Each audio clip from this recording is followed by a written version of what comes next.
সংসদ ভবনের দক্ষিণ প্লাজায় আগামীকাল শপথ নেবেন নতুন মন্ত্রিসভার সদস্যরা। চলছে অনুষ্ঠানের প্রস্তুতি। সেখানে আছেন আমাদের সহকর্মী তৌফিক হাসান তুহাদ, সরাসরি তার সঙ্গে যুক্ত হচ্ছে। তুহাদ, কেমন দেখছেন সেখানে আয়োজনের প্রস্তুতি?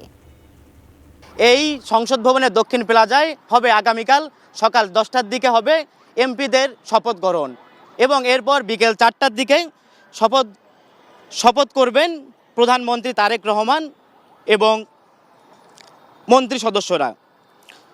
বিএনপির পক্ষ থেকে জানানো হয়েছে, বিএনপির নবনির্বাচিত সাংসদরা শপথ নেবেন সংসদ ভবনের সংসদ সদস্যদের শপথ কক্ষে, আর সংসদীয় দলের সভা হবে সরকারি দলের সংসদীয় দলের সভাকক্ষে, আর প্রধানমন্ত্রী ও মন্ত্রিসভা সদস্যদের শপথ হবে সংসদ ভবনের দক্ষিণ প্লাজায়।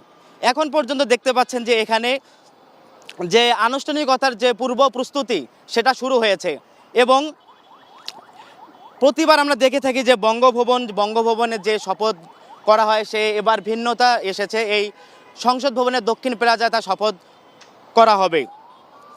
এবং আরও জানিয়ে রাখি কবিতা আপনাকে,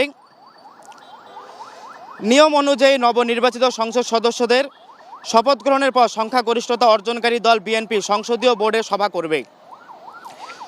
রাষ্ট্রপতি সংখ্যাগরিষ্ঠ দলের নেতাকে প্রধানমন্ত্রী হিসাবে নিয়োগ দেবেন, যিনি পরবর্তী সময়ে মন্ত্রিসভার সদস্যদের নির্বাচন করবেন।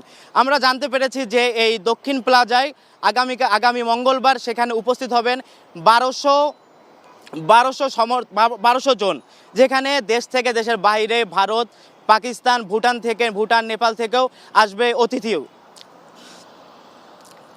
রাষ্ট্রপ্রধান হিসেবে মোহাম্মদ শাহাবুদ্দিন প্রথম প্রধানমন্ত্রী এবং পরে মন্ত্রী ও প্রতিমন্ত্রী ও উপমন্ত্রীদের শপথ পাঠ করাবেন।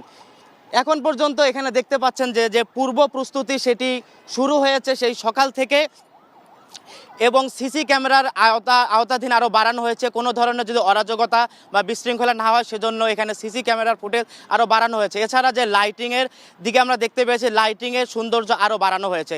তো এই ছিল কবিতা সংসদ ভবনের দক্ষিণ প্লাজা থেকে সব শেষ।